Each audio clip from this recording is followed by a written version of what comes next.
ఇది magnetic sheet. ఇదిగో ఇది వచ్చేసరికి మ్యాగ్నెటిక్ బోర్డు. ఇక్కడ ఏంటంటే మనం స్కోర్స్ ఏమైనా రాసుకోవడానికి ఉంటుంది. ఇవన్నీ ఏంటంటే ఏబిసిడి కనిపిస్తున్నాయని అనుకుంటున్నాను.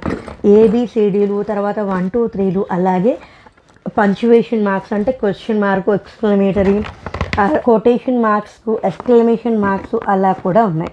ఇందులో ఒక్కటి లేవండి, స్మాల్ లెటర్స్, క్యాపిటల్ లెటర్స్ కొన్ని అంటే ఏబిసిడీలు ఉన్నాయి కదా. ఇందులో వీళ్ళు రాసిన ప్రకారం ఏంటంటే ఇక్కడ ఇదిగో ఇవి ఏంటి అంటే punctuation marks, less than greater than percentage తెలుసుకోవడం ఒకటి. నెంబర్స్ మ్యాథ్స్ అంటే ప్లస్ మైనస్ మల్టిప్లికేషన్ లేదు, ప్లస్ మైనస్ ఎక్స్క్లమేషన్స్ అవి ఉన్నాయి. ఇవి ప్లస్ మైనస్ మల్టిప్లికేషన్ ఉన్నాయి, అవి చేసుకోవడానికి తెలుస్తుంది. ఇక్కడ ఫోనిక్ వర్డ్స్ అంటే